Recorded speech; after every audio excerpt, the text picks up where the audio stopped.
우리 3부 예배에 오신 지체들을 주님의 이름으로 환영하고 축복합니다. 오늘은 특별히 저희 싱크 공동체가 VIP 초청으로 함께 예배를 드리는 날입니다. 저희가 각 가정이 올해 1학기가 1공동체가 6가정, 그리고 2공동체가 11가정 해서 한 가정당 한 명씩 VIP를 초청하자, 이런 마음을 가지고 저희가 계속 기도했고요. 한 달 전부터 그 전도하실 친구분들의 이름을 불러가며 저희들이 함께 기도하고 있습니다. 제가 오늘 듣기로는 저희의 3분 정도 이렇게 오시는 걸로 들었거든요. 너무 감사하고요. 그 3분이 저희와 함께 예배를 드릴 수 있어서 너무 행복합니다. 너무 가분하고요. 저희가 이번에 총동원 줄 이런 게 하는 게 아니고, 한 분이라도 오신다면, 아니 오시지 않더라도 그분들을 놓고 해서 기도하고 하는 것이 하나님께서 가장 기뻐하시는 일이라고 생각하고 저희들이 계속 기도하고 있습니다. 저희 교회 오늘 이 자리에 먼저 오신 분들 너무 환영하고요. 저희 앞에 서신 분들은 주일 3부 예배를 인도하는 W팀입니다. 그러니까 찬양사역팀, 예배팀입니다. 여러분을 섬길 수 있어서 감사하고요. 또 보시면 명찰을 차신 분들은 예배팀이고요. 그래서 여러분 예배를 도우시고, 또 밖에서 새가족부, 또 간사님들 이렇게 여러분 안내하고 있습니다. 그리고 여러분 아실지 모르겠지만 이 앞쪽에는 대부분이, 다 그렇지는 않지만 대부분 사역자들이 대부분 앉아 있습니다. 함께 예배에 더 집중하고자 그렇게 예배를 드리고 있습니다. 저희 교회에 오신 거 너무 환영하고요. 저는 싱크 공동체를 맡고 있는 강한일 목사라고 합니다. 여러분과 함께 하나님을 기쁘시게 하고 또 우리 안에 기쁨이 넘치는 그런 신앙생활을 같이 했으면 좋겠습니다. 우리 다 같이 사도신경으로 우리의 신앙을 하나님 앞에 올려드리겠습니다. 나는 전능하신 아버지 하나님, 천지의 창조주를 믿습니다. 나는 그의 유일하신 아들 우리 주 예수 그리스도를 믿습니다. 그는 성령으로 잉태되어 동정녀 마리아에게서 나시고 본디오 빌라도에게 고난을 받아 십자가에 못 박혀 죽으시고 장사된 지 사흘 만에 죽은 자 가운데서 다시 살아나셨으며 하늘에 오르시어 전능하신 아버지 하나님 우편에 앉아 계시다가 거기로부터 살아있는 자와 죽은 자를 심판하러 오십니다. 나는 성령을 믿으며 거룩한 공교회와 성도의 교제와 죄를 용서받는 것과 몸의 부활과 영생을 믿습니다. 아멘.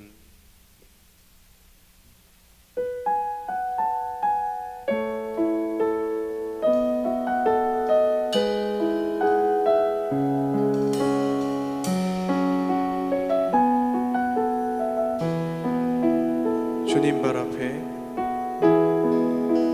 주님 발 앞에 무릎 꿇고 그 진실한 음성을 듣네.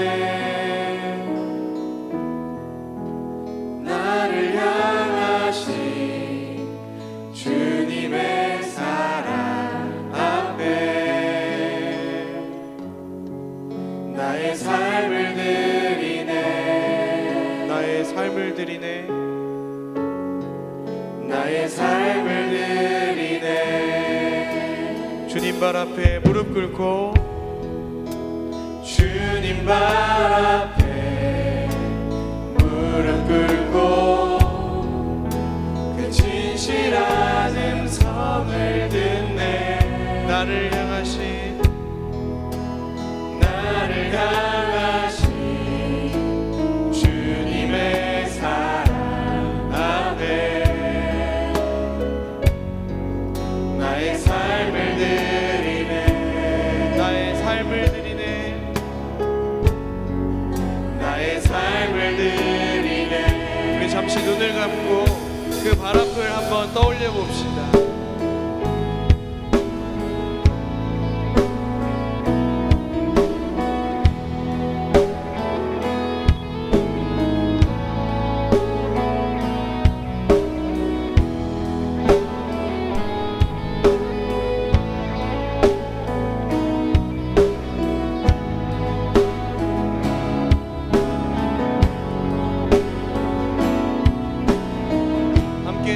가사로 고백하며 나아가십시다. 주의 인자는 끝이 없고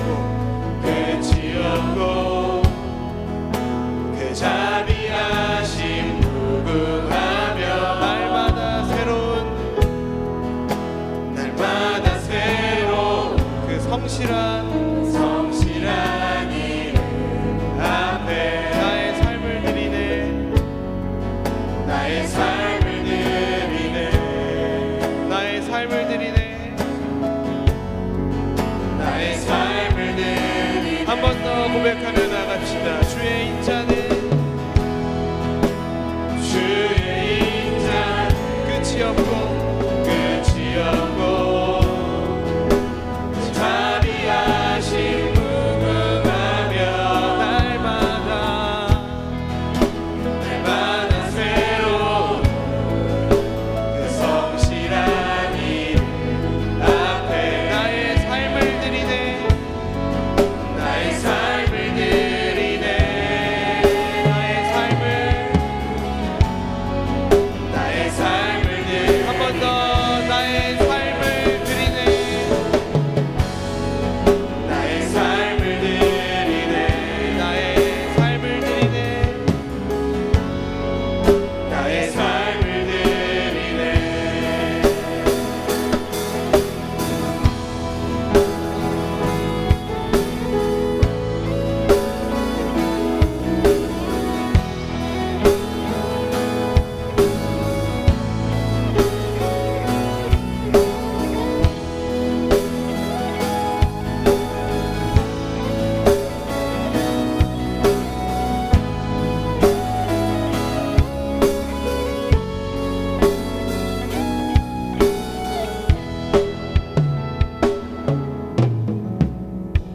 우리를 향하신 아버지의 사랑을 계속해서 찬양하며 나아가십시다. 박수 치면서 함께 찬양할까요?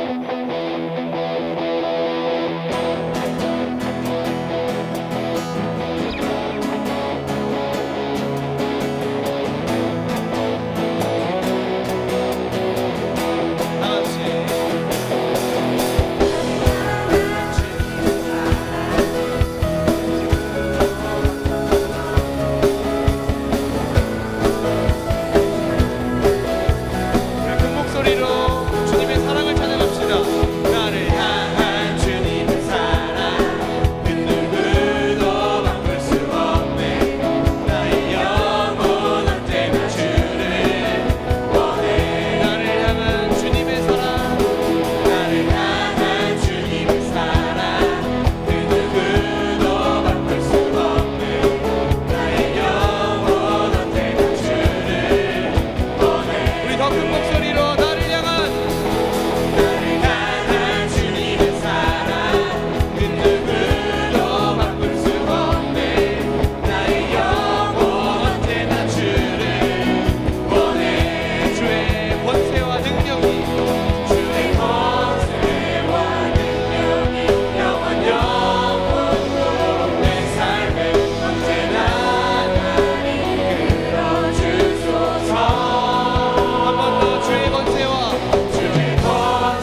하심이 생명보다 나음으로 내 입술은 우리 한 번 더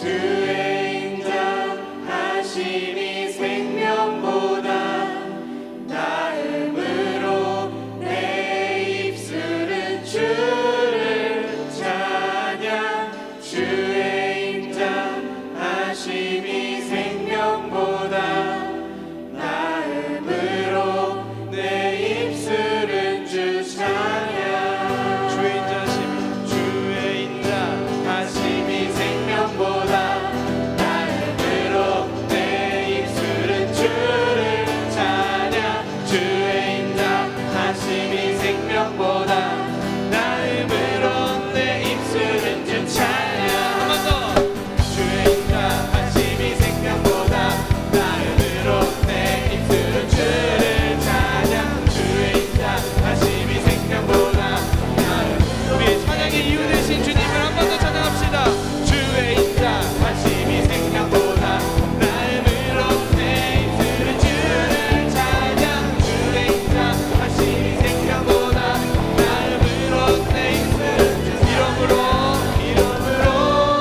내 평생에 주를 송축하며 주의 이름으로 인하여 내 손을 들리라 헤이 주의 인자하심이 생명보다 나음으로 내 입술은 주를 찬양 주의 인자하심이 생명보다 우리 기쁨으로 한 번 더 고백합시다. 주의 인자하심이 생명보다 나음으로 내 입술은 주를 찬양 주의 인자하심이 생명보다 나음으로 내 입술은 이름으로 내 평생에 이름으로 내 평생에 주를 송축하며 주의 이름으로 인하여 내 손을 들리라 주의 인자하심이 생명보다 나음으로 내 입술은 주를 찬양 주의 인자하심이 생명보다 나음으로 내 입술은 한 번 더 주의 인자하심이 생명보다 나음으로 내 입술은 주를 찬양 주의 인자하심이 생명보다 나음으로 내 입술은 주 찬양 이름으로 내 평생에 주를 송축하며 주의 이름으로 주의 이름으로 인하여 내 손을 들리라 주의 인자하심이 주의 인자하심이 생명보다 나음으로 내 입술은 주를 찬양 주의 인자하심이 생명보다 나음으로 내 입술은 주 찬양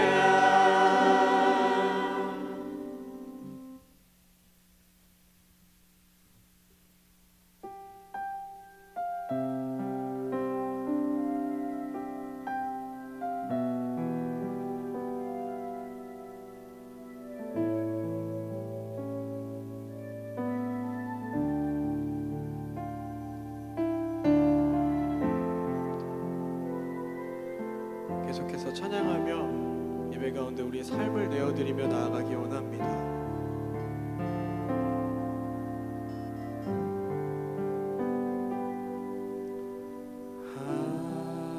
하나님의 음성을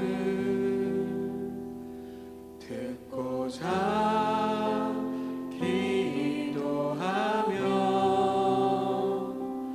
귀를 기울이고 나의 기도를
주님 우리의 찬양을 받아주시고 주님 홀로 영광 받아 주옵소서. 이렇게 기도하며 주님 앞으로 나아가십시다.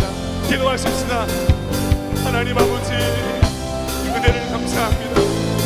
저희들을 산부의 배 가운데 불러주신 주님, 나의 주님, 주 하나님을 찬양합니다. 우리의 삶을 드립니다. 주님의 영광만을 찬양합니다. 주님 홀로 영광 받아주시고 주님 홀로 기뻐 받으시는 귀한 예배가 되게 하여 주옵소서.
변함없이 신실하신 하나님 아버지, 온 세상을 향한 하나님의 아버지의 크고 놀라우신 계획을 아들이신 예수 그리스도로 이루시고 성령님을 통하여 구원을 받은 우리들의 삶을 인도하시는 하나님의 신실하심을 찬양하며 감사합니다. 이 시간 예배하는 우리 모두가 하나님의 그 신실함을 찬양하며 온전히 하나님만 예배하게 하소서. 사랑의 하나님 아버지께서 아들을 주시기까지 우리를 사랑하셨지만 우리는 여전히 그 사랑에 바로 반응하지 못하여 하나님을 사랑하지 못했습니다. 하나님 마음을 아프게 하는 불쌍한 죄인님을 고백합니다. 불쌍히 여기시고 용서하여 주옵소서. 오늘 이 시간 VIP 초청 주의를 허락하시니 감사합니다. 이 자리 주님을 만나기 위해 앞에 나온 영혼들을 긍휼하게 여기시고 이 시간 만나 주셔서 하나님을 알고 하나님만 믿는 하나님의 백성이 되게 하소서. 한 마리의 잃은 양을 찾아 험한 산과 깊은 골짜기를 건너는 수고를 아끼지 않은 주님이시여, 그 잃은 양을 주님이 찾으시고 이제 다시는 주님의 품을 떠나지 않도록 지켜주시옵소서. 우리의 삶이 목자 되신 하나님만 따라 살게 하소서. 혹시 우리가 사망의 음침한 골짜기라 다닐지라도 지팡이와 막대기로 늘 안위하게 하시고 지키시는 목자 되신 하나님으로 말미암아 두려워하지 않게 하소서. 하나님의 말씀을 전하실 목사님에게 은혜 부어 주옵소서. 말씀이 선포되는 이 귀한 시간 하나님의 은혜가 필요한 자에게 은혜를 주시고 구원받을 자에게 구원의 은총을 부어 주시옵소서. 하나님의 말씀이 살아 역사해 모두가 예수 그리스도의 십자가 앞에 나아가 자신의 죄를 십자가 앞에 못 박는 은혜를 부어 주시옵소서. 우리를 구원하신 거룩하신 예수님의 이름으로 기도드렸습니다. 아멘. 주기도문 하시겠습니다. 하늘에 계신 우리 아버지, 아버지의 이름을 거룩하게 하시며 아버지의 나라가 오게 하시며 아버지의 뜻이 하늘에서와 같이 땅에서도 이루어지옵소서. 오늘 우리가 입을 강한 씨를 주시고 우리가 우리에게 잘못한 사람을 용서하여 준 것 같이 우리 죄를 용서하여 주시고 우리를 시험에 빠지지 않게 하시고 악에서 구하옵소서. 나라와 권능과 영광이 영원히 아버지의 것입니다. 아멘.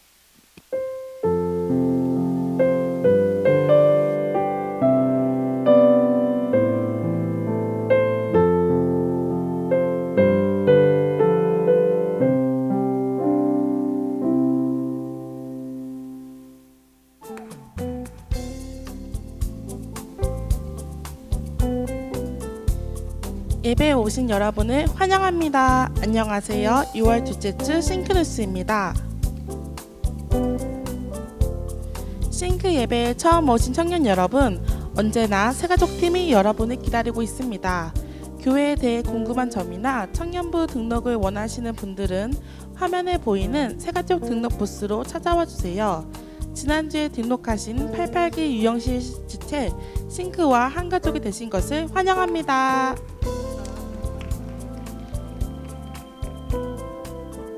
싱크 VIP 초청 행사가 오늘 예배 후 5층 503호에서 진행됩니다. 모두 다 참석해 주시길 바랍니다. 2016년 8월 11일부터 13일까지 여름 국내 선교가 강원도 평창궁 대관령면 일대에서 진행됩니다. 신청을 희망하시는 분들은 6월 26일까지 신청서를 작성하셔서 가정 섬김을 통해 제출해 주시기 바랍니다. 기도로 준비하는 싱크 청년들이 됩시다. 여러분, 때로는 성경책을 통하여 성경을 읽는 건 어떨까요? 우리 모두 성경책을 들고 다닙시다. 다음 주에 또 만나요.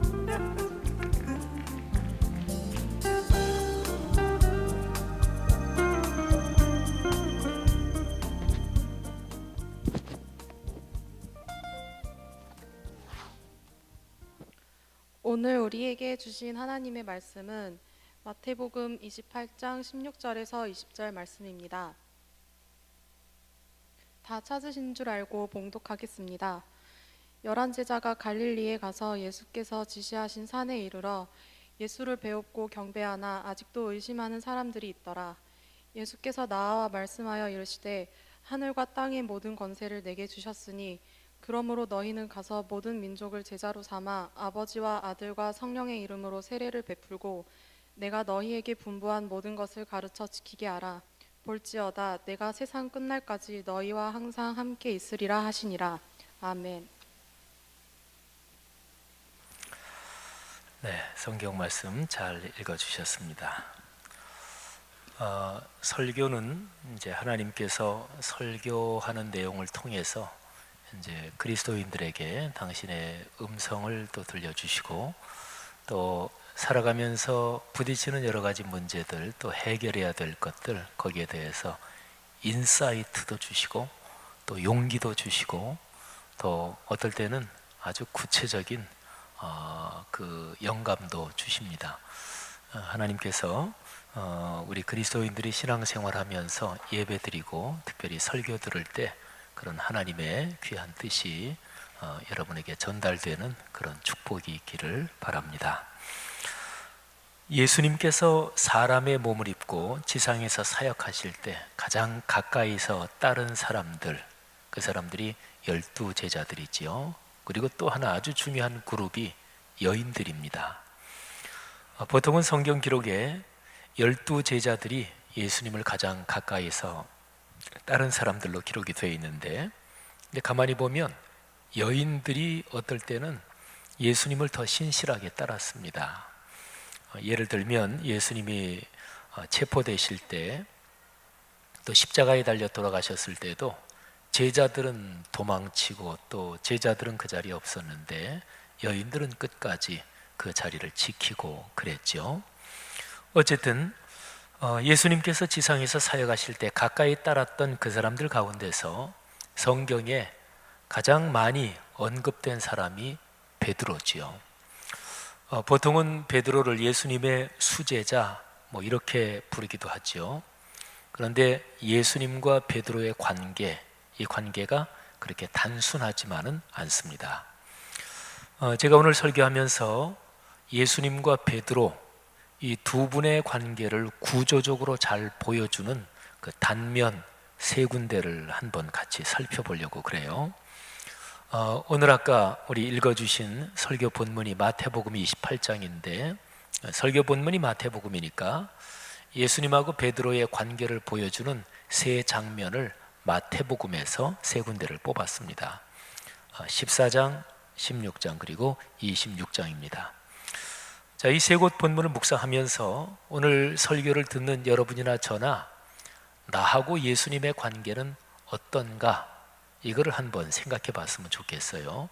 그러니까 예수님과 베드로의 관계 세 군데가 각각 틀립니다. 근데 그걸 이렇게 들으면서 나하고 예수님의 관계가 요즘 어떤가 이런 묵상을 하면서 자기를 살펴봤으면 좋겠습니다. 한번 지금 먼저 질문을 스스로 해보세요. 나 주님과의 관계가 요즘 원만한가? 아니면 아주 친밀하고 깊은가?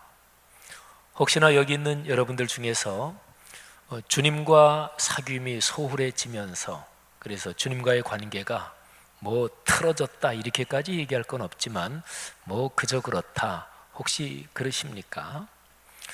아니면 또 어떤 사람은 내가 살아가면서 어떤 일을 결정하거나 행동을 하는데 내가 생각하기에 이렇게 결정하는 게 주님의 뜻이 아니지 그거를 알면서도 그렇게 결정하고 행동했고 또 그것 때문에 주님과의 관계가 상당히 불편한 상황에 있다. 뭐 그런 사람은 또 없는지 모르겠어요. 한번 세 가지로 나누어서 나와 주님과의 관계가 이 셋 중에 어떤 건지 여러분이 지금 잠시 생각을 해보세요. 셋 중에 하나 고르는 건데 첫째, 관계가 좋다. 두 번째, 그저 그렇다. 세 번째, 나쁘다. 자, 셋 중에 어떤 겁니까? 1번, 감사한 일이네요. 2번, 뭐 때문에 그저 그런지 모르겠지만 혹시 3번인 사람도 있어요? 나 요즘 주님과의 관계가 아주 안 좋다. 만일에 1번, 2번, 3번 이렇게 해서 목사님 난 뭐 그 셋 중에서는 좀 적절하게 고르기가 좀 힘든데요. 대개 이렇게 세 개로 놓으면 좋다, 나쁘다, 중간 이렇게 놓으면 좋다 이쪽을 고르기가 조금 애매할 때가 있죠. 요즘 내가 신앙생활이 게으르고 한데 좋다 이르게 하기는 조금 좀 죄송스럽고 또 조금 양심에 걸리고 그렇다고 나쁘다 뭐 그렇게 나쁜 건 아닌데 뭐 되게 그저 그렇다 뭐 이거를 고를 수도 있지만 표현이 그렇잖아요. 그저 그렇다. 그래서 이 세 가지를 제가 한번 5가지로 한번 확대해 볼 때 좀 더 세분해 볼 테니까 그리고 보통 사회과학적인 설문조사를 할 때 가장 효율적인 방법이 오지선다로 보통 합니다. 자, 첫째, 주님과의 관계가 아주 좋다. 두 번째, 좋다. 세 번째, 뭐 이건 아까처럼 중간이에요. 네 번째, 나쁘다, 안 좋다. 다섯 번째는 아주 안 좋다. 자, 어떻습니까, 여러분? 1, 2, 3, 4, 5. 여러분의 지금 주님과의 관계, 그 신앙 상태는 어떠십니까? 혹시나 여러분 중에서 목사님 5개로 했는데도 저는 적절하지 않은데요. 그러면 아예 1번부터 10번, 1번부터 10번을 쭉 해가지고 1번이 제일 좋은 거, 10번이 주님과의 관계가 요즘 최악이다. 뭐 이렇게 해서 번호 하나를 선택해도 좋습니다. 좌표가, 스탠스가 가운데가 이제 5나 6이잖아요. 여기에서 1번 쪽 좋은 쪽입니까? 아니면은 안 좋은 쪽입니까? 건강 관리가 중요하지요. 자기 경력 관리 중요하지요. 자기 살아가면서 다른 사람에게 내가 어떻게 비치느냐 이거 중요하지요. 우리 아무래도 뭐 남성들도 요즘은 외모 관리나 뭐 이런 거 뭐 많이 하고 트렌드가 전부 다 그렇지만 아무래도 여성들보다는 남성보다는 여성들이 외모 관리에 더 신경을 쓰게 되고 또 이 머릿결 관리 이런 것도 중요하죠, 그죠? 살면서 자기가 잘 관리해야 되는 것들이 있어요. 그러면 신앙인으로서 생각해 보세요. 주 예수 그리스도 나의 주님, 주님과의 관계 이거는 굉장히 중요하잖아요. 잘 관리해야 된단 말이죠. 하여간 요즘 주님과 나와의 관계가 어떤가 한번 생각을 해보고요. 자, 이제 베드로와 주님과의 관계 살펴보겠습니다. 세 장면을 말씀드린다 그랬는데 첫 번째는 마태복음 14장입니다. 22절 이하에 보면 예수님이 갈릴리 바다 위를 걸어서 배에 있는 제자들에게 오시는 장면이 나옵니다. 한밤중이에요. 제자들이 물 위를 걸어오시는 예수님을 보고 놀라서 유령이라고 소리를 지르며 공포에 휩싸입니다. 그런 상황에서 예수님과 베드로의 대화가 진행되는데 먼저는 예수님이 베드로에게 말씀하십니다. 아직까지 예수님은 물 위에 계신 거예요. 예수님이 말씀하시는 음성 또 베드로의 얘기도 그렇고 꽤 소리가 컸을 거예요. 왜냐하면 바람이 불고 있었고 파도가 치고 있었으니까 그냥 보통 대화하시는 그 정도로 얘기해서는 안 들렸을 테니까 예수님이 먼저 이렇게 말씀하십니다. 안심하라, 나다, 두려워하지 말아라. 베드로가 말합니다. 주여, 만일 주님이시거든 나를 명하사 물 위로 걸어오라고 말씀해 주십시오. 주께서 말씀하시죠. 와라.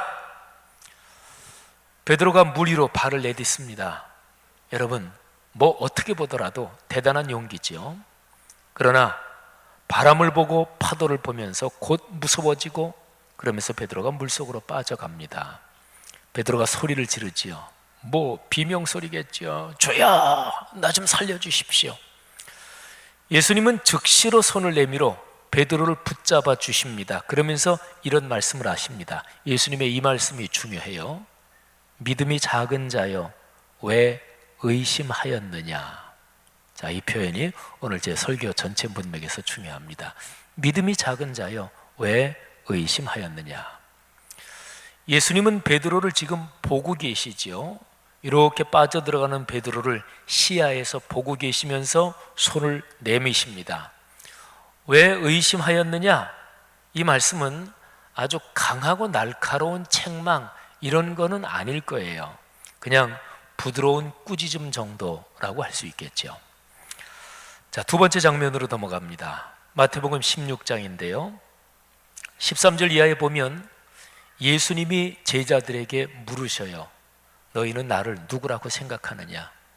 그때 제자들이 주님은 이런 분이십니다.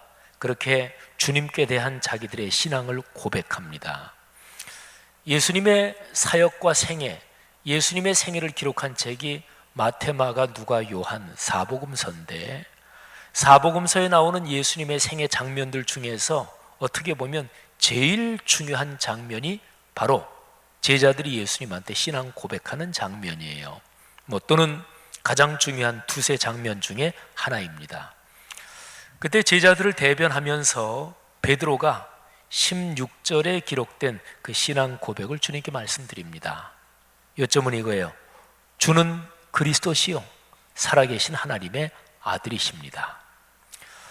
베드로의 고백을 들으신 예수님께서 바로 그 상황 속에서 베드로의 고백을 들으시고 그 다음에 당신의 십자가 사건을 공개적으로 처음 말씀하십니다.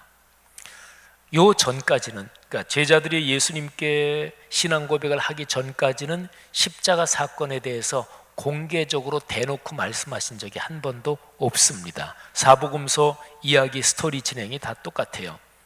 그런데 그리스도십니다. 살아계신 하나님의 아들이십니다. 이 신앙 고백을 듣고 나서 예수님이 비로소 공개하십니다. 십자가에서 내가 죽는다. 사흘 후에 다시 부활한다. 근데 예수님의 이 말씀을 듣고 베드로가 나섭니다. 조금 전에 베드로가 제자들의 마음을 다 묶어서 말하자면 신앙 고백을 했는데, 근데 지금 베드로가 나서서 강하게 반대합니다. 예수님이 말씀하신 십자가 사건 그렇게 될 거다 예고하시는데 강하게 반대하면서 그렇게 되면 안 됩니다. 마태복음 16장 22절에 베드로가 예수님께 말씀드린 것을 항변했다 이렇게 기록하고 있습니다. 근데 이 헬라어 단어는요, 명백하게 반대하고 정면으로 충돌한다 이런 뜻을 가지고 있습니다. 자, 제가 마태복음 16장 22절부터 24절 읽을 테니까요, 여러분들이 한번 들어보시는데 베드로하고 예수님이 얼마나 심각하게 정면으로 충돌하는지, 또 특별히 예수님께서 베드로를 책망하시는 게 얼마나 날카롭고 무서운지 그걸 한번 잘 생각하면서 들어보세요. 베드로가 예수를 붙들고 항변하여 이르되 주여 그리 마옵소서. 이 일이 결코 주께 미치지 아니하리이다. 예수께서 돌이키시며 베드로에게 이르시되 사탄아 내 뒤로 물러가라. 너는 나를 넘어지게 하는 자로다. 내가 하나님의 일을 생각하지 아니하고 도리어 사람의 일을 생각하는도다 하시고, 이에 예수께서 제자들에게 이르시되 누구든지 나를 따라오려거든 자기를 부인하고 자기 십자가를 지고 나를 따를 것이니라. 아멘. 자, 여러분 보세요. 예수님 말씀이 무서워요. 아주 무섭죠. 지금 주님과 베드로가 정면으로 충돌하고 있습니다. 주님은 베드로를 보시면서 지금 시야에 베드로가 있는데 내 뒤로 물러가라 이렇게 말씀하세요. 아까 첫 번째 장면 베드로가 물속으로 빠져 들어갈 때 예수님은 베드로를 시야에 보시면서 손을 내밀어 금방 붙잡아 주시잖아요. 근데 그거하고 지금 두 번째 장면은 아주 대조적입니다. 당신 눈앞에 있는 베드로한테 내 눈 안 보이는 뒤쪽으로 물러가라 이렇게 말씀하시니까 말이죠. 그리고 사탄아 이렇게 말씀하시면서 내가 하나님의 일을 반대하고 있다. 너는 나를 넘어지게 만든다. 이렇게 선언하시니 얼마나 주님의 책망이 심합니까? 더구나요. 베드로가 조금 전에 신앙 고백을 했잖아요. 그런데 지금은 그거하고는 완전히 거꾸로 하나님의 일을 정면으로 반대하고 있고 예수님을 넘어지게 만든다 이렇게 한 걸 보면 이게 조금 전하고 지금하고는 상황이 완전히 뒤집기 역전 반전이라고 볼 수 있습니다. 자, 첫 번째 장면, 두 번째 장면에서 예수님과 베드로의 관계 아주 대조적이죠. 자, 세 번째 장면으로 넘어갑니다. 이 세 번째 장면은 처음 두 장면하고는 사뭇 분위기가 달라요. 마태복음 26장 69절 이하에 보면 아주 유명한 장면이 나오지요. 예수님께서 체포되십니다. 대제사장의 집들로 끌려가십니다. 그때 베드로도 따라가요. 예수님은 그 집들에서 한밤중인데 신문을 당하고 조사를 받습니다. 그런데 그 뜰에 같이 앉아있던 베드로가 예수님을 3번이나 모른다고 부인하죠. 베드로가 예수님을 3번 모른다고 부인할 것이다. 이거를 예수님이 미리 예고하셨어요. 그런데 거기 뜰에 있는 어떤 여종 또는 다른 사람들이 베드로한테 말하는 거예요. 너도 지금 저기 저 나사렛 사람 예수하고 같은 패거리지, 같은 같이 있었지 하고서 이제 고발하는 거예요. 근데 베드로가 부인합니다. 자, 이 3번의 고발과 3번의 부인에 대해서 제가 이제 성경 구절을 근거해서 한번 말씀드리죠. 자, 어떤 한 여종이 이렇게 말합니다. 너도 갈릴리 사람 저 예수와 같이 있었지. 베드로가 모든 사람 앞에서, 그러니까 그 여종이 베드로를 고발한 게 뭐 귓속말로 속삭이듯이 얘기한 게 아니고 거기에 뜰에 사람이 많이 있었는데 거기에서 이렇게 얘기하니까 베드로가 다른 사람 앞에서 변명, 해명을 해야 되잖아요. 그래서 모든 사람 앞에서 이렇게 얘기합니다. 그 여종한테 나는 네가 무슨 말을 하는지 알지 못하겠다. 그러니까 난 모른다 그런 얘기죠. 베드로가 자리를 좀 피해 이제 빠져나가려고. 근데 다른 여종이 베드로한테 이렇게 얘기합니다. 그러니까 다른 사람한테 이 베드로를 가리키면서 이 사람이 지금 저 나사렛 예수와 같이 있었다. 베드로가 또 부인합니다. 첫 번째는 부인하기만 했는데 두 번째는 맹세까지 하면서 부인합니다. 내가 맹세하는데 나 저 사람 모른다. 세 번째로 곁에 서 있는 사람들 여러 사람이 베드로한테 가까이 이렇게 다가오면서 이렇게 얘기합니다. 너 진짜 저 사람하고 한 패거리다. 너 나사렛 갈릴리 말씨 쓰는 거 보니까 지금 저 예수도 갈릴리 지방 나사렛 출신인데 너 갈릴리 사투리 보니까 너 저 사람과 한 패가 맞다. 베드로가 또 한 번 예수님을 부인합니다. 베드로의 부인이 더 강해집니다. 첫 번째는 부인하기만 해요. 두 번째는 맹세하면서 부인합니다. 세 번째는 저주, 맹세, 그리고 부인합니다. 베드로가 어떻게 저주했을까요? 저주의 구체적인 표현은 성경에 나오지 않습니다. 한번 생각해 보건대 이스라엘 사람들이 저주하는 그런 표현을 썼다면 예를 들면 이런 거예요. 내 말이 거짓말이면 하나님께서 나에게 벌을 내리시고 또 내리셔도 좋다. 이게 이스라엘 사람들이 저주를 걸어서 맹세하는 표현 중에 하나예요. 뭐 그렇게 했는지. 아니면 우리 한국식으로 말한다 그러면 우리 한국에 관용적으로 쓰이는 말 중에 그런 게 있지요. 베드로가 만일에 그 말을 썼다면 이렇게 되는 거예요. 내가 저 나사렛 사람 예수를 안다면 내 손에 장을 찢어라, 뭐 이런 거죠. 우리 한국말로 더 세게 저주하는 거에는 이런 것도 있어요. 요즘 뭐 젊은 사람들이나 요즘에는 별로 많이 안 쓰는 말이기도 하지만 내가 저 사람을 안다면 내 성을 간다, 뭐 이런 거예요. 여러분, 베드로가 뭐라고 저주했는지 표현은 모르지만 베드로가 세 번째는 저주하고 맹세하면서 이렇게 부인합니다. 나는 저 예수란 사람을 절대로 알지 못한다. 이런 상황이 끝나면서 베드로는 밖에 나가서 통곡합니다. 통곡을 합니다. 75절에 이렇게 기록되어 있습니다. 이에 베드로가 예수의 말씀에 닭 울기 전에 네가 3번 나를 부인하리라 하심이 생각나서 밖에 나가서 심히 통곡하니라. 아멘. 자, 여러분, 제가 지금 마태복음 26장에서 세 번째 장면을 골랐는데요. 그런데 이 똑같은 사건이 마가복음에도 있고 누가복음에도 있고, 그런데 누가복음에서 이 똑같은 상황을 기록하고 있는 거기에서 아주 특이한 구절이 하나 있어요. 마태복음에는 기록되어 있지 않는데, 그러니까 의사, 누가복음을 기록한 사람이 의사 직업을 가졌던 누가라는 사람인데요. 의사 누가는 베드로가 예수님을 3번째로 부인할 때, 그러니까 저주의 맹세까지 하면서 예수님을 모른다고 부인하고서 부인할 그 즈음에 예수님이 베드로를 바라보셨다, 이렇게 기록하고 있습니다.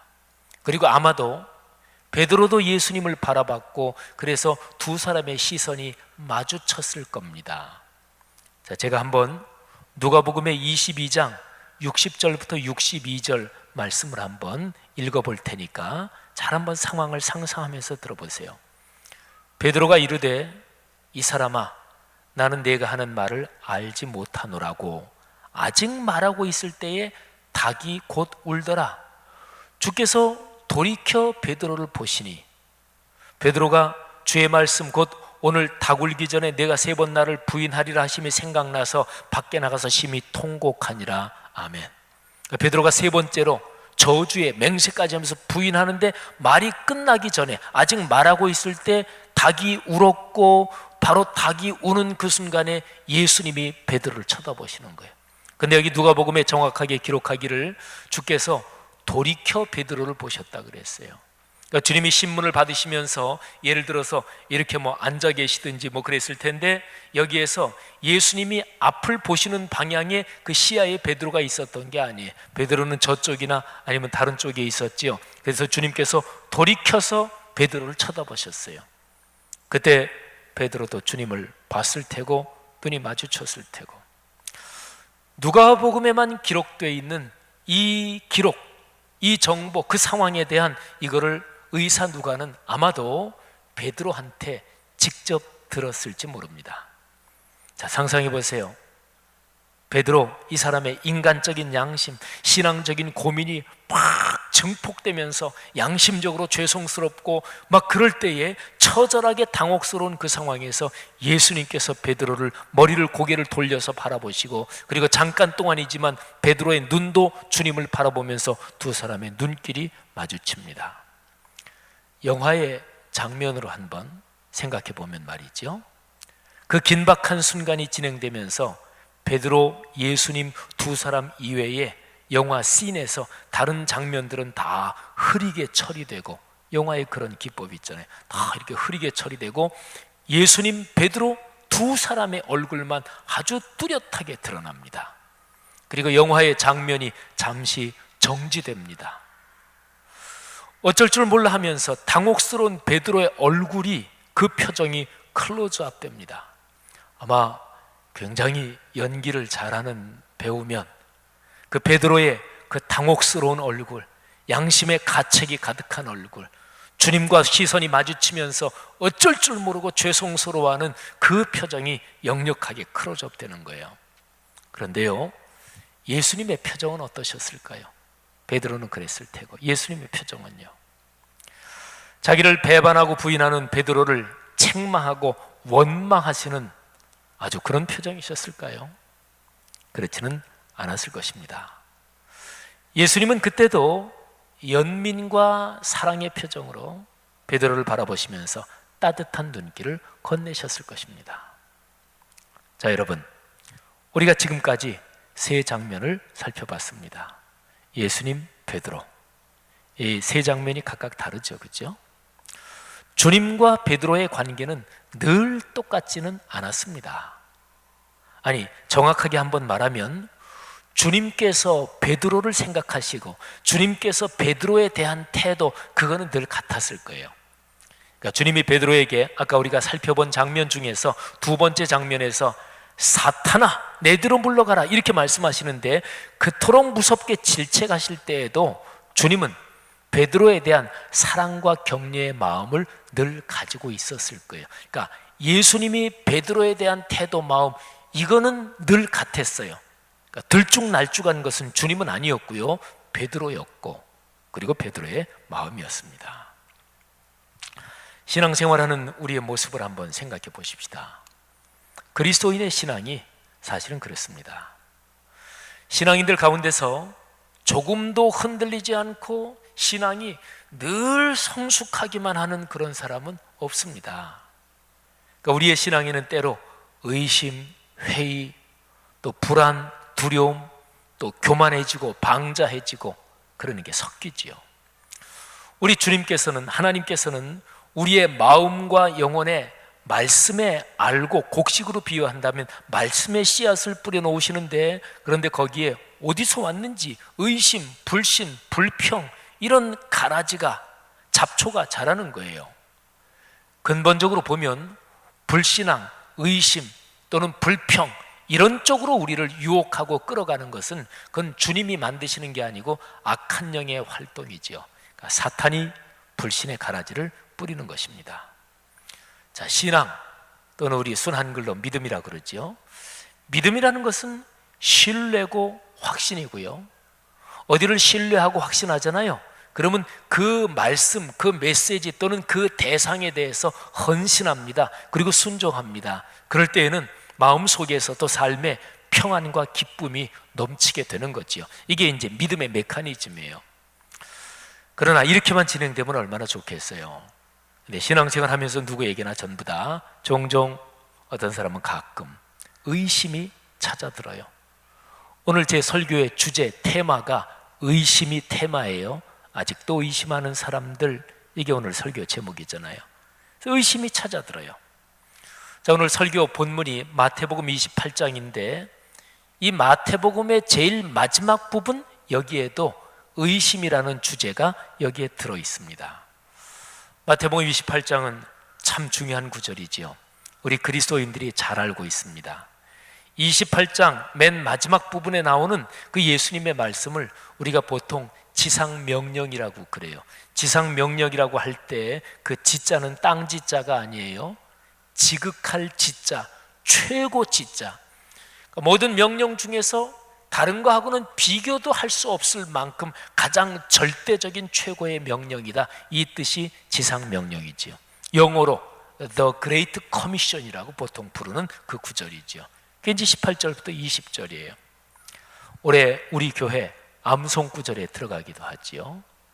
예수께서 나와 말씀하여 이르시되 하늘과 땅의 모든 권세를 내게 주셨으니 그러므로 너희는 가서 모든 민족을 제자로 삼아 아버지와 아들과 성령의 이름으로 세례를 베풀고 내가 너희에게 분부한 모든 것을 가르쳐 지키게 하라. 볼지어다 내가 세상 끝날까지 너희와 항상 함께 있으리라 하시니라. 아멘. 여러분, 이 장면은 예수님이 지상명령을 주실 때 이 상황은 대단히 엄숙하고 또는 대단히 장엄하고 멋진 장면입니다.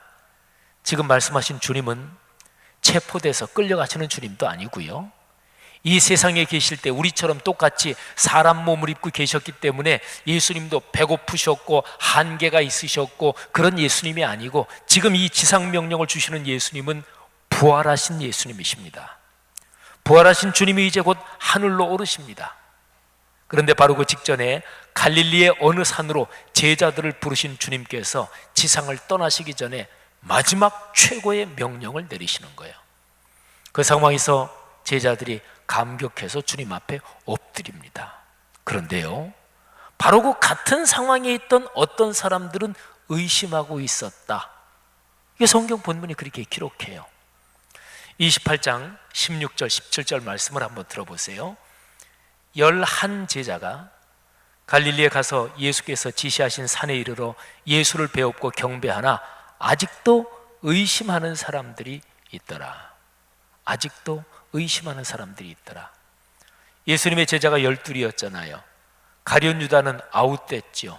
그러니까 11명이에요. 그 11명의 제자가 예수님께서 말씀하신 그 산에 이르러 예수를 배웁고 경배합니다. 이 경배란 단어는 엎드렸다 이렇게도 번역할 수 있어요. 그런데 아직도 의심하는 사람들이 있더라. 이 문맥에 기록된 그대로 본다면 11명의 제자 중에서 의심하는 사람이 있다는 얘기예요. 한 명이 아닙니다. 여기 복수로 기록됐거든요. 둘 또는 셋이었을까요? 또는 너댓 정도 됐을까요? 그것까지는 몰라요. 물론 성경 표현에 관용구적인 표현으로 보면 11제자가 갈릴리의 그 산에서 주님을 만났다 할 때 딱 11명만 있었던 것은 아닙니다. 거기에 여인들도 있었고 또 다른 따르는 사람도 같이 있었을 것입니다. 그런데 어쨌든 11제자 중에서 의심하는 사람들이 있었고 또 거기에 있던 다른 사람들 중에서도 의심하는 사람들이 있었습니다.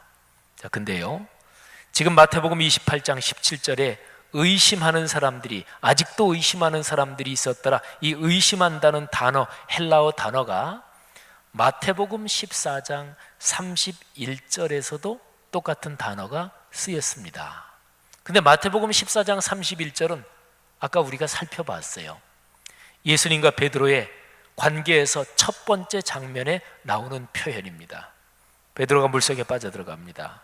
예수님이 베드로에게 손을 내밀어 잡아주시면서 주님이 말씀하시죠. 제가 아까 중요하다고 한 바로 그 말씀이에요. 믿음이 작은 자여, 왜 의심하였느냐. 여기도 의심이란 단어가 나오잖아요.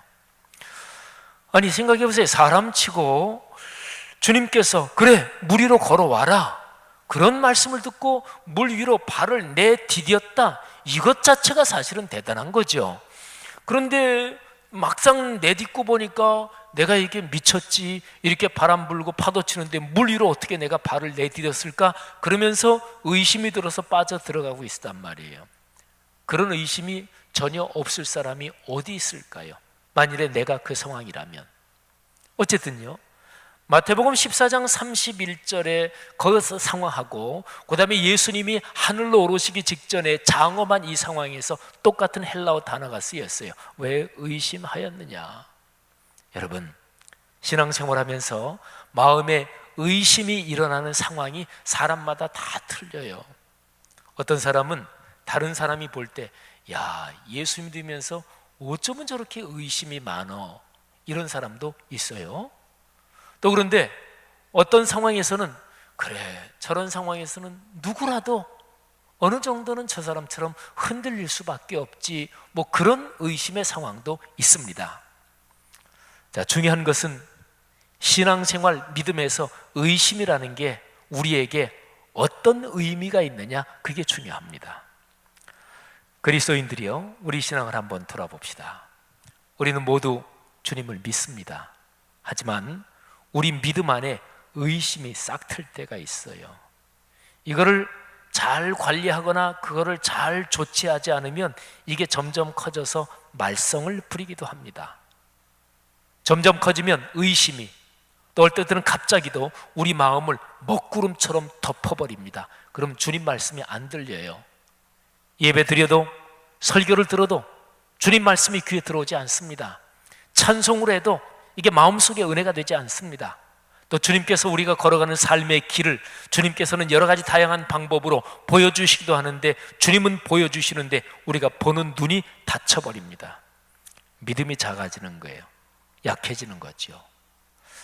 이런 상황이 어느 정도 지속되면 내가 예배를 드리면서 주님, 제가 주님을 믿습니다, 이렇게 주님께 말씀드리기가 좀 송구스러워져요.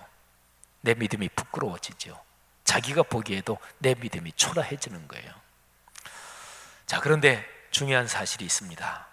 오늘 여기 우리 성경 구절 제가 말씀드린 거기에도 아주 명백하게 나오는 건데요, 아주 중요한 사실이에요. 작은 믿음도 믿음이에요. 약한 믿음도 믿음이에요. 아까 14장 31절 다시 한번 잠깐 머릿속에 떠올려 보세요. 물에 빠져들어가는 베드로에게 주님께서 야, 너네 그렇게 믿음이 없니? 이렇게 말씀하지 않으셨어요. 믿음이 작은 자요. 근데 믿음이 작은 자여 말씀하시면서 넌 믿음이 참 작구나, 그래 한번 스스로 해결해봐, 그러지 않고요. 믿음이 작은 자여 왜 의심하였니? 그러면서 손을 내밀어 잡아서 끌어주시잖아요. 그죠? 그러니까 우리 주님께서 보시기에, 하나님이 보시기에 우리의 약한 점을 주님이 잘 아세요. 그래서 하나님께서 사람 몸을 입고 예수 그리스도라는 분으로 이 땅에서 사셨던 거예요. 주님은 우리를 잘 아십니다. 종종 믿음이 약해지고 작아지고 우리의 믿음 속에 의심이 우리를 혼돈스럽게 만든다는 것을 주님께서 잘 아셔요. 그런데 의심에 휩싸일 때 우리가 의심을 넘어서서 믿음을 굳세게 가져야 이게 제일 좋은 거죠. 당연하지요. 하지만 종종 의심에 휩싸일 때 그때 우리는 깨달음을 얻어요. 아, 그렇구나. 믿음이라는 것이 내 능력, 내 지혜 또는 내가 신앙생활을 잘해서 나는 큰 믿음을 가지는 거지, 이게 아니라는 것을 그때 깨닫는 거예요. 아, 그렇구나. 믿음이라는 것은 하나님께서 주시는 선물이지, 내가 잘나서 내 믿음이 깊어지고 강해지는 게 아니지, 이거를 다시 한번 깨닫는 거예요. 신앙생활을 한 지가 오래됐는데도 아직도 의심하는 사람들이 있습니다. 그럴 수 있어요. 그런데 우리는 그때 거기에서 다시 한 번 더, 그래, 신앙생활에서는 참 중요한 게 겸허하고 겸손의 덕이 참 중요하구나, 그걸 다시 한번 깨닫죠. 믿음, 이거는 근본적으로 말하면 하나님이 우리에게 주시는 선물이다, 이런 거를 깨닫습니다. 생각해 보세요. 여기 지금 앉아 계시는 분들 중에서 신앙생활을 한 경력이, 연수가 오래된 사람들이 있을 거예요. 어떤 사람은 태어나서부터 부모님이 예수님을 믿는 상태에서 태어난 모태신앙이라고 그러죠. 근데 내 신앙생활의 경력 또는 내 성경 지식, 교회에서 받은 직분이나 또는 내가 주님 앞에 충성하고 봉사하는 어떤 거나 이런 것들, 이 어떤 것들도 그게 내 공로나 내 자랑거리가 아니구나, 그거를 깨닫는 거예요. 언제? 내 신앙의 의심이 찾아올 때, 내가 스스로 나 자신을 보기에도 내가 신앙이, 믿음이 내가 깊지 못해, 이럴 때 우리는 다시 한번 겸손해지는 거지요. 그리고 우리는 그런 깨달음을 통해서 다시 한번 어린아이 같은 영적 단순성으로 돌아가는 거지요. 신앙생활은, 믿음이라는 것은 어떤 면에서 저축이 없다는 것을 깨닫는 거예요. 사는 동안 날마다 한순간도 주님 손을 놓아서는 안 된다 하는 것을 깊이 마음에 새기는 거예요. 요즘은 IT 시대고 또 스마트폰, 모바일 이런 게 일반화된 거니까 바로 그걸 통해서 얘기한다면 접속이 끊어지면 그러면 끊어진 거예요. 그러니까 늘 접속 상태를 유지하는 거죠.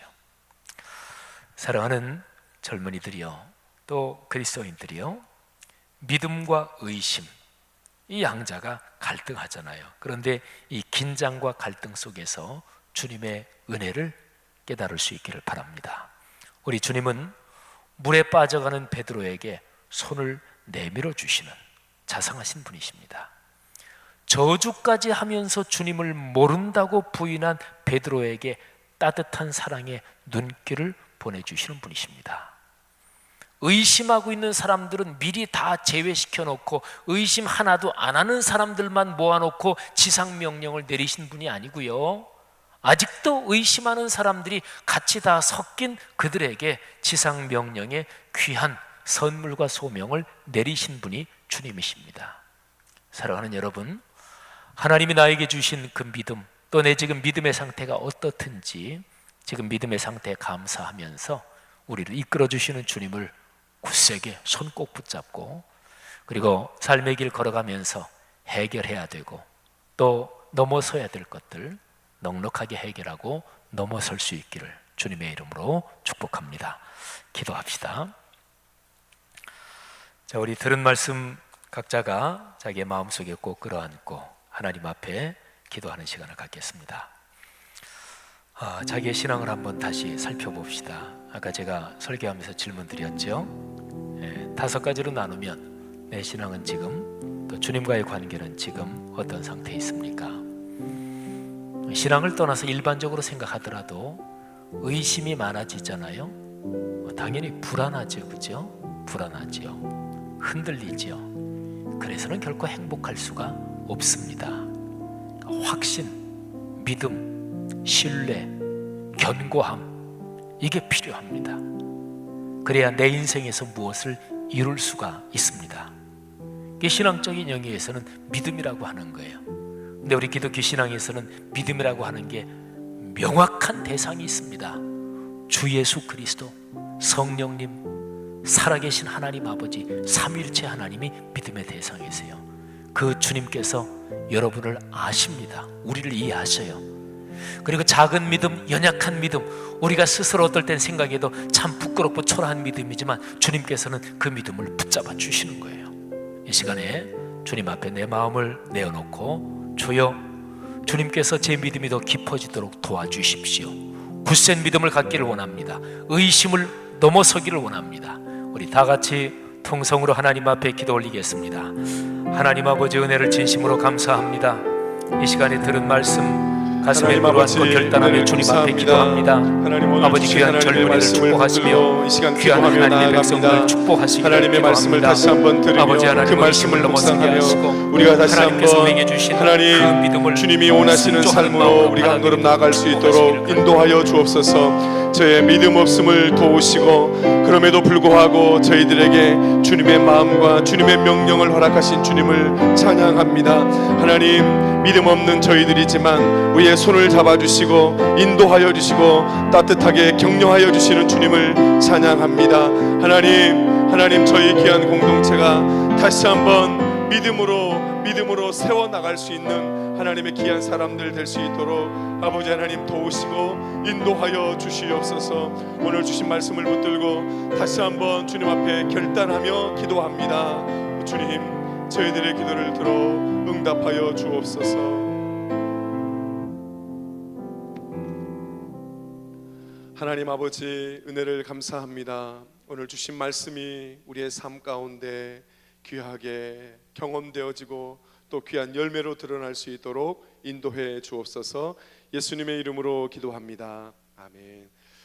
우리 이 시간에는 우리 카나프 팀에서 하나님을 찬양하고 또 오늘 처음 오신 우리 귀하신 분들을 환영하는 의미에서 스토리 워십을 준비했습니다. 함께 우리 감사하는 마음으로 또 기대하는 마음으로 보도록 하겠습니다.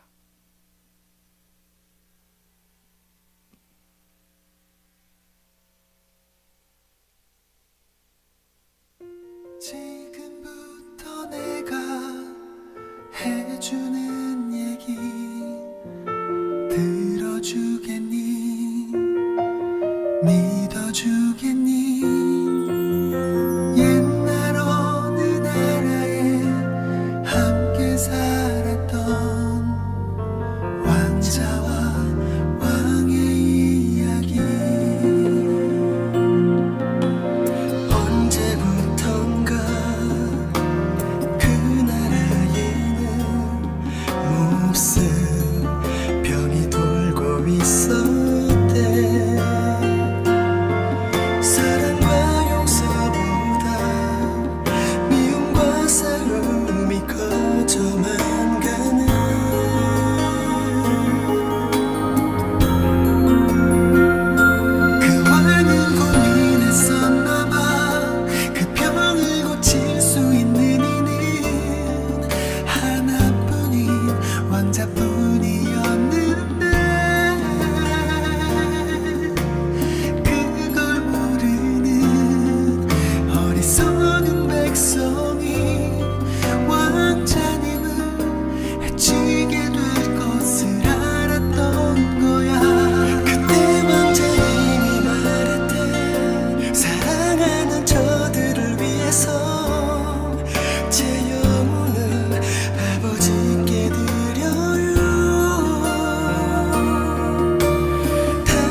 살라고.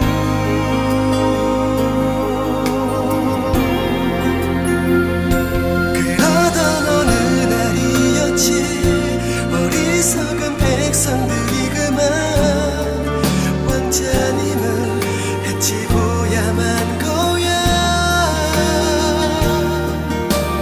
하늘도 울고 세상도 울었지만 왕자님은 기도했대, 저들을 용서하라고. 그제서야 모두 알았지, 우릴 위해 이곳에 오신 건 우릴 위해 눈물을 흘리셨던 것. 그분의 사랑, 그 위대하신 사랑을 배우고 다시 오실 그날을 기다렸는데, 또 시간은 점점 흐르고 그 기억은 멀어져 가면서 우리들은 다시 잊어가나 봐. 그분의 사랑, 그 위대하신 사랑을 우리는 언제까지나 항상 기억해야 해, 가슴에 새겨둬야 해.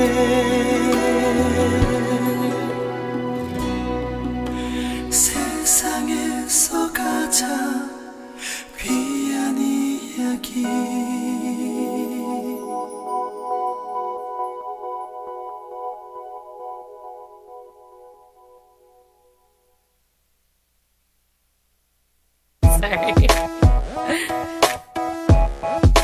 La la la la la la la la la, yeah.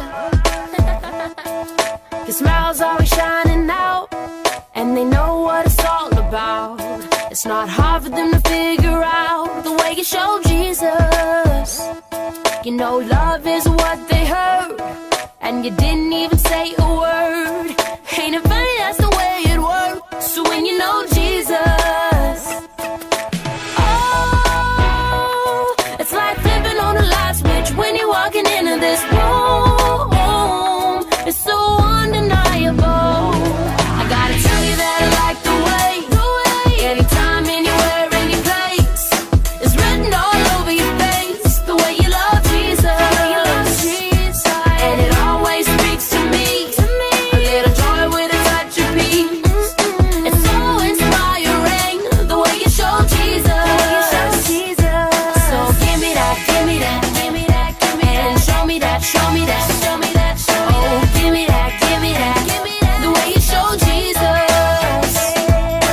Oh, it's like flipping on a light switch when you're walking into this room. You're so unmistakable, and oh, show up any time of day. You can never get here too soon. You're so unbelievable. You're so unbelievable. Just give me that, give me that, give me that, give me that, and show me that, show me that, show me that, show me that. Oh, give me that, give me that, the way you show, the way you show him. I gotta tell you that I'm rocking the way. Anytime, anywhere, any place, it's written all over your face, the way you love Jesus, the way you love, the way you love. And it always speaks to me, it's speaking a little joy with a touch of peace. It's so inspiring, you know the way you show Jesus, the way you show Jesus. So give me that, give me that, give me that, give me that, show me that, show me that, show me that, show me that. Oh, give me that, give me that, the way you show Jesus. So give me that, hey, show me that, show me that. Oh, give me that, the way you show Jesus.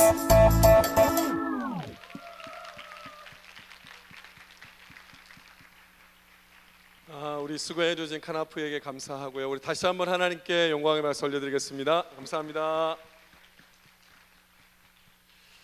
우리 헌금을 위해서 우리 최병학 간사님 기도해 주시겠습니다.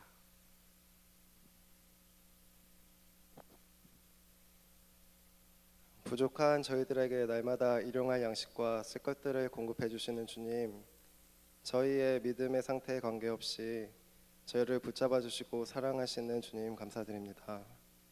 이 시간 주님 앞에 드리는 이 헌금이 인색함이나 교만한 마음으로 바치는 것이 아니라 모든 것이 주께로부터 왔으므로 주께 드리는 것이 마땅하다는 마음을 가지고 기쁨으로 드릴 수 있도록 저희의 마음을 인도하여 주옵소서. 세상의 기준으로 볼 땐 지극히 작은 것이지만 정성을 모은 헌금을 올려드립니다. 드린 헌금이 하나님께서 진정으로 원하시는 곳에 적절하게 집행되길 소원하오며 살아계셔서 역사하시는 예수 그리스도의 이름으로 기도드립니다. 아멘. 이 시간은 제가 축도할 거거든요. 축도하고 나서 보통 이제 후주하고 저희 그 W팀이 찬양을 하면 다 대부분 나가시잖아요. 근데 오늘만 조금 여러분 조금만 인내하시면 좋으실 것 같은데, 저희가 오늘까지 해서 2016년 1학기 가정 모임이 끝납니다. 그리고 다음 주부터는 새로운 가정 모임이 시작되거든요. 그래서 한 학기 동안 함께 또 삶을 나누고 함께 은혜를 나누었던 한 가정에서 또 이렇게 마지막 제가 축도하고 파송곡으로 함께 하나님께 영광을 돌릴 거거든요. 그리고 오늘 처음 오신 분들 또 환영하는 의미에서, 그래서 여러분 끝까지 좀 남으셔서 함께 하나님을 찬양했으면 좋겠고요. 또 오늘은 또 VIP 초청 주일이어서 5층 503호에서 저희들이 함께 또 환영하는 시간을 좀 가질 겁니다. 한 분도 가시지 마시고 또 위에 올라가셔서 여러분 함께 축하해 주시면 감사하겠습니다. 제가 축도하겠습니다. 축도 후에 우리 의인 가정이 나와서 하나님을 찬양하도록 하겠습니다. 이제는 예수 그리스도의 은혜와 하늘 아버지의 크신 사랑하심과 성령님의 인도하시고 교통하심이 우리 사랑하는 우리 지체들 한 분 한 분 위에 오늘 주님의 말씀을 듣고 또 그 말씀이 우리의 삶 가운데 능력이 되기를 소망하는 모든 분들에게 지금부터 영원토록 함께 하옵시기를 간절히 축원하옵나이다. 아멘.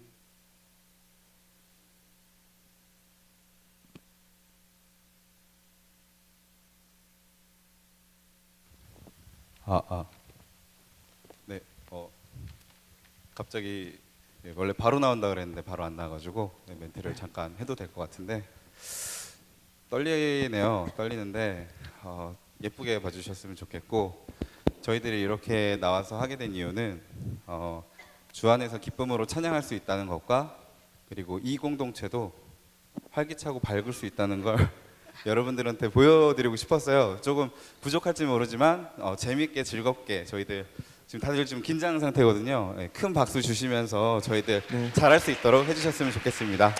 네, 아시죠? 지금 상황이 안 나와가지고 계속 얘기를 한 거예요. 그래요? 박수 좀 쳐주시고 하면은 또 저희가 함께 기쁘게 찬양할 거니까 함께 일어나셔서 막 기쁘게 찬양해 주시고, 나이도 많은데 여기서 막 점프도 뛰고 할 거예요.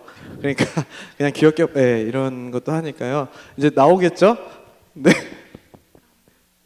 네. 또 얘기 좀 해주시죠. 재밌는 얘기 해주세요. 네. 저희 뭐 가정원을 소개할까요? 지금 어떻게 해야 될지 모르겠는데 저희 이쪽에 이제 가정원들이고, 저희 오늘 함께하지 못한 분들이 계세요. 그 한 분 한 분 이름을 다 호명하고 싶은데 뭐 저기서 지금 영상 찍고 있는 뭐 빛나 누나도 있고, 어제 같이 연습했는데 너무 쑥스러워서 못 나온 정한 누나 괜찮아요. 고마워요. 네, 이제 틀어주세요 제발. 네, 네. 볼륨을 좀 크게 해주시죠. 기쁨으로 찬양 들을 준비 되셨나요?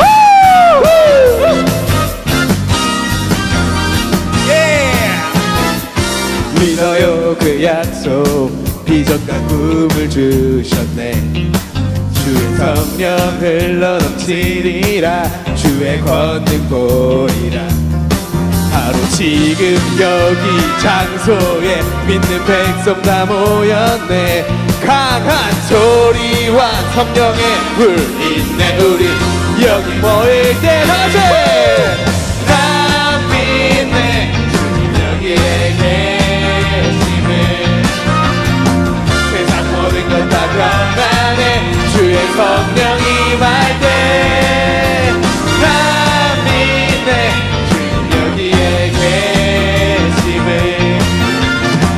두세 사람 모일 때, 그 믿음 모일 때 주의 응답 믿네. 그분 여기에 계시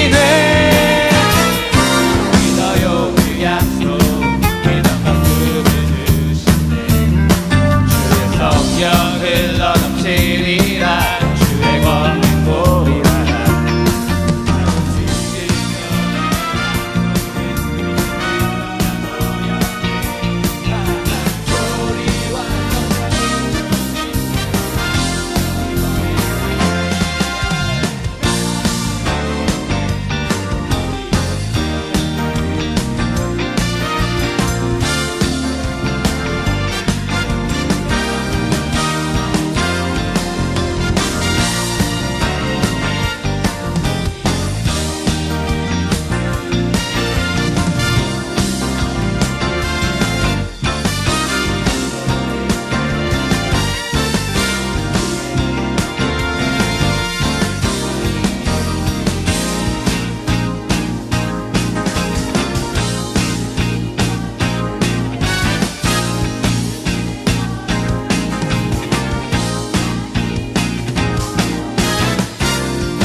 감사합니다.